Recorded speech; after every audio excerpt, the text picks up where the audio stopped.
दोस्तों एक सवाल है, ये बहुत बेहतरीन सवाल है, आरपीएफ एसआई में पूछा गया है। ठीक है, लेवल 6 का सवाल है। तो ये चक्रवृद्धि का है। ये थोड़ा-सा समय में थोड़ा-सा आपको लगता है कि समझ में नहीं आएगा, आप समझ गए तो बिल्कुल फोड़ दोगे।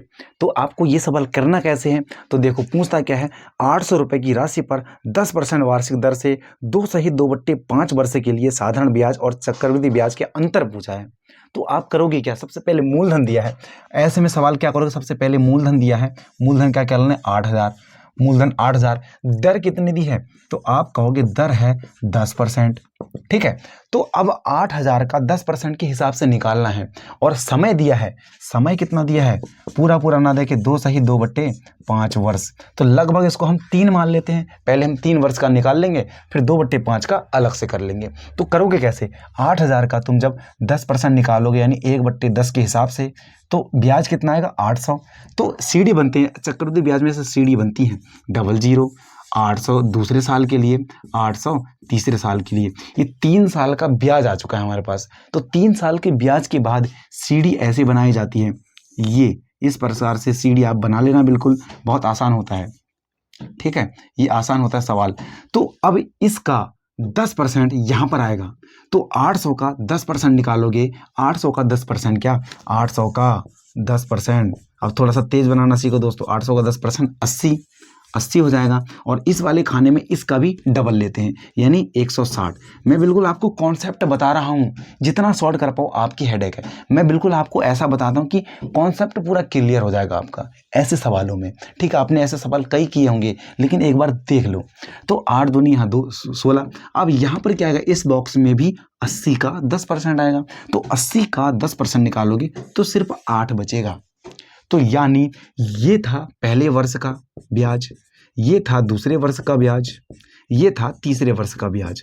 लेकिन हमें साफ साफ दिया है 2 वर्ष तो पूरे पूरे दिए हैं और तीसरा वर्ष थोड़ा सा आधा है, आधे से भी क्या 2/5 है। तो 2/5 क्या, इसका ये हम पूरा ना लेके इसका पहले हम 2/5 तो बना लें। तो हम सीआई निकालने के लिए, चक्रवृद्धि ब्याज निकालने के लिए 2 साल का तो पूरा पूरा रहेगा। हाँ, 2 साल पूरा पूरा, क्योंकि 2 साल पूरा एग्जैक्ट दिया है। तो 2 साल को हम जोड़ लेंगे तो 800 एक साल का, प्लस 800 ये भी जोड़ोगे और प्लस 80 ये भी जोड़ोगे, 80 जोड़ दोगे तो कितना हो जाएगा? 8 दूनी 16, 1680, 1680। तो ये अभी ब्याज आ चुका है 2 सालों का, ये 2 सालों का ब्याज है। लेकिन अभी 3 साल का तो अटका हुआ है। कितने में अटका हुआ है? 2/5 में अटका है। तो इनको जोड़ लो ना एक बार। तो 8 इसको जोड़ोगे तो 968, 968, क्योंकि 8 और 6 और 9, 968 है। ये पूरे साल का ना लेके इसको हमें 2/5 करना है, ये वाला 2/5। 2 साल का हमने पूरा पूरा जोड़ लिया है। अब जो तीसरे साल का था वो तीसरा साल ना होके, तीसरा साल पूरा नहीं है, तीसरा साल कैसा है? 2/5 है। अगर ये भी तीसरे साल 3 साल का दिया होता तो हम पूरा जोड़ देते, लेकिन अभी हमें 2/5 निकालना है, इतना समय के लिए है। तो इसको तुम काटोगे तो 8 दूनी 16 का 6 हासिल 1, 6 दूनी 12, 13 हासिल 1, 9 दूनी 18 और 19, और इसे बट्टे 5 करोगे तो इसको काट लोगे। 5 5 तिया 15, बचा 4 हो गया 43, 5 अट्ठे 40। ठीक है, बचा 36 हो गया, 5 सत्ते 35 और 0.5 दूनी 10।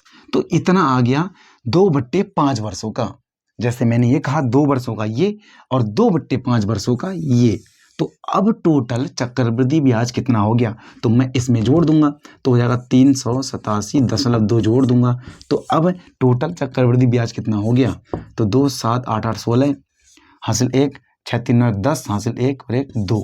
तो अब हमारे पास जो चक्रवृद्धि ब्याज है इतना आ चुका है। ठीक है, तो एक लाइन इस सम में, इस तिगड़म में एक लाइन याद रखना, टोटल पूरा होता है चक्रवृद्धि ब्याज, लेकिन जो ये वाली लाइन होती है वो होती है साधारण ब्याज। तो साधारण टोटल में से, और अभी भी हमने 2 साल का तो पूरा पूरा निकाल लिया था और तीसरे साल का पूरा तीसरा साल ना होके वो 2/5 वर्षों का था। तो 2/5 वर्षों हमने निकाल लिए। तो अब टोटल 2 सही 2/5 वर्षों का जो सीआई है, जो सीआई है वो कितना आ चुका है? 2067.2 आ चुका है।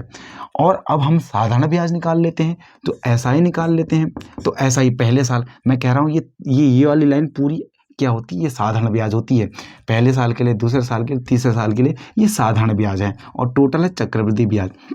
तो पहले 2 साल को जैसे हमने चक्रवृद्धि ब्याज वाला किया ना 2/5, वैसे ही हम साधारण ब्याज का भी करेंगे। तो 8 दूनी 16, 1600 तो 2 साल का क्या है, साधारण ब्याज है 2 साल का। लेकिन तीसरे वर्ष का फिर 2/5 निकालना है। तो 80, 800 का 2/5 जब तुम निकालोगे तो 5 से 16 पंजे 80, तो 16 दूना 32, 320 ये निकाल दोगे।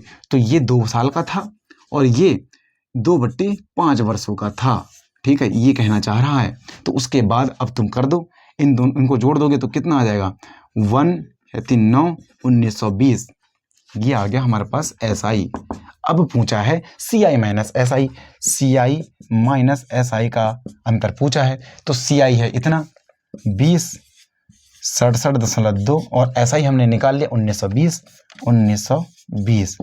तो 0.0 भी लगा सकते हो, तो घटाओ 2, 7, 6 में से 2 4, 10 में से 9 1, तो 147.2 हमारा ऑप्शन डी राइट आंसर हो जाएगा। 147.2 इतनी तिगड़म, अगर ये कॉन्सेप्ट था बिल्कुल दोस्तों, ये पूरा क्या था, डिटेल था, ये समझ गए तो आप कभी नहीं भूलोगे।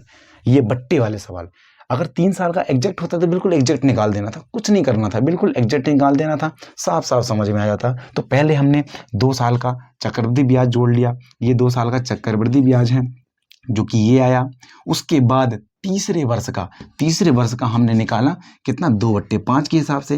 तो खाली तीसरे वर्ष का कितना आ गया, 387.2। तो 2 वर्ष का पूरा ये था, तीसरे वर्ष का हमने जोड़ दिया तो टोटल CI इतना आ गया इतना। और सेम मेथड हमने अपनाया SI में। तो 2 साल का SI ये, तीसरे वर्ष का 1 साल पूरा ना होकर 2/5 निकाला, तो 800 का 2/5 160 होता है। तो 160 इसमें जोड़ दिया तो 1920 हो गया। तो अब हमसे पूछा था चक्रवृद्धि ब्याज और साधारण ब्याज का अंतर, तो इसमें से ये घटा देंगे तो क्या है, 147.2 आ गया। उम्मीद है आपको ये मेथड समझ में आया होगा। ठीक, ना आया तो एक बार और देखना, मैं और इससे और छोटा लाने की कोशिश करूंगा आपको, लेकिन अभी फिलहाल के लिए आपको समझना होगा। ठीक है, अगर समझ में आया तो वीडियो को लाइक ज़रूर कर दें और शेयर ज़रूर कर दें दोस्तों। ऐसे ही वीडियो मैं लाता रहूँगा। तो आज के लिए इतना ही, मिलते हैं कोई नए कॉन्सेप्ट के साथ।